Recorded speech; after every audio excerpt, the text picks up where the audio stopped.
Good morning, everybody.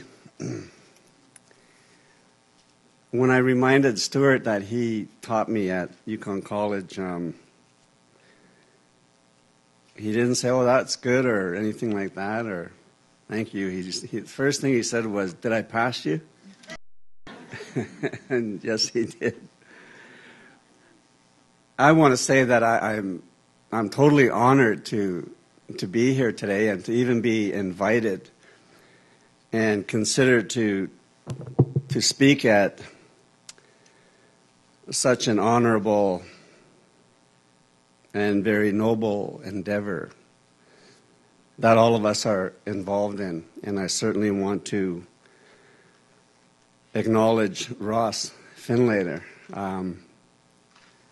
Whenever I hear or think or speak about poverty in the Yukon, he's the first person that comes to mind, and I believe that he truly is one of the pioneers. Well, I know that he is.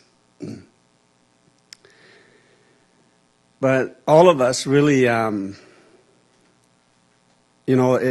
can't think of a more exciting time to be living in the Yukon, to be a part of what's happening in the Yukon on various levels, and especially on the topic that we're speaking about today. I'm a member of the White River First Nation. I'm happily married.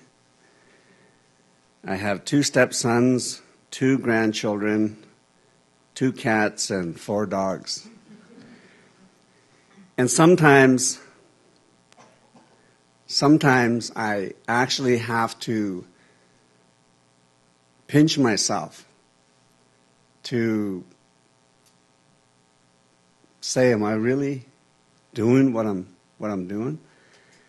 Am I really fortunate enough to be where I'm at?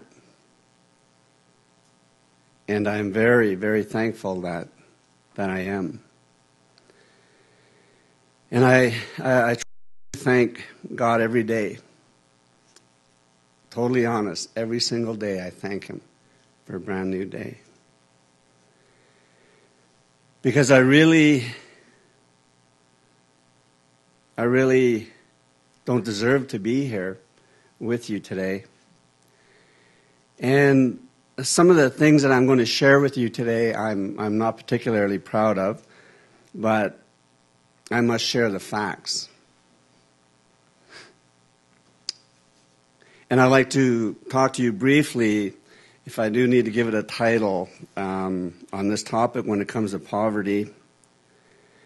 Address the past in the present by moving towards the future.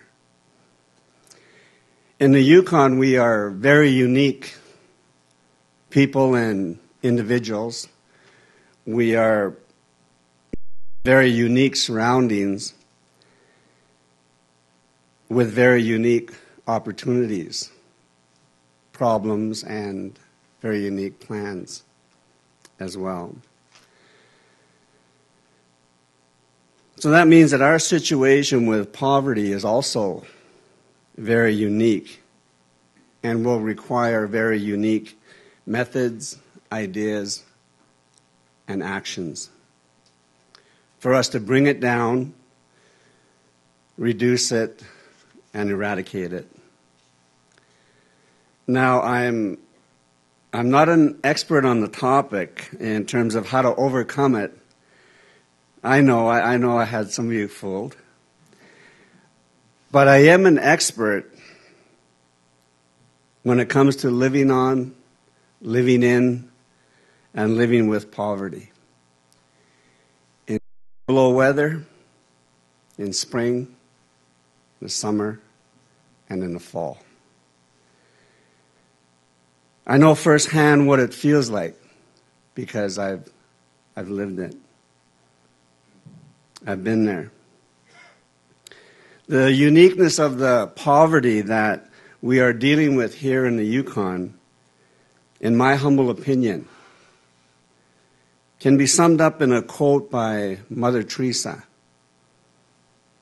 And I quote, "Being unwanted, unloved, uncared for, forgotten by everybody.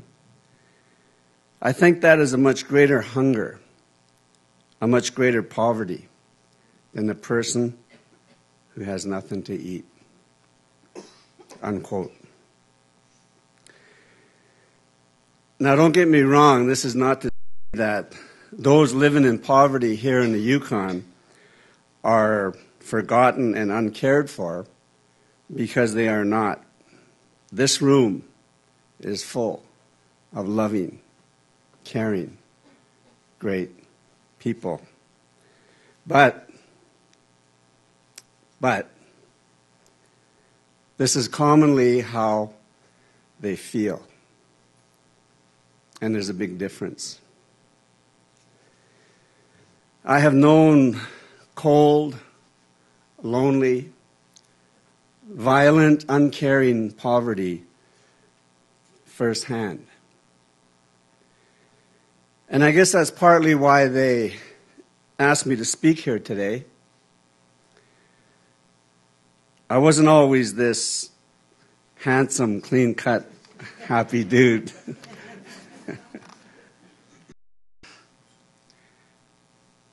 Let me share with you what it was like and what it felt like for me. I come from a violent alcoholic home. My father was Danish and German. He was a trapper, prospector, and a camp cook, and he was away from home a lot. My mother was Northern Shoshone, and she had to raise 9 children virtually on her own. And in 1954, the year that I was born, my family basically moved from Snag, which was out in the bush, to the city of Whitehorse here, and I was born in Whitehorse. And my dad was away from home, so my mom had to raise all these children in poverty, so she basically became an alcoholic. And she would beat me from as far back as I could remember.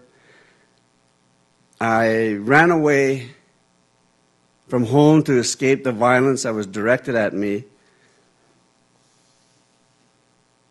as the only male in the home. And I first ran away when I was 5 years old. Does anyone here know what a 90 by 90 is? Oh, you're scared to date yourself, right?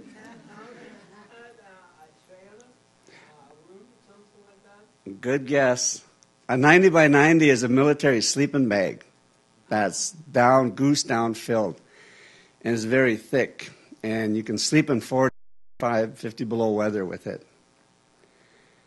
We used to have a 90 by 90, my dad being a trapper, in our cache. And as a 5-year-old, I would sleep in 40 below weather outside in my cousin Johnny Tom-Tom's old gray Chev that had been broke down and parked in front of our house for years. And I would wrap myself in this 90 by 90, 5-year-old, to get away from the violence.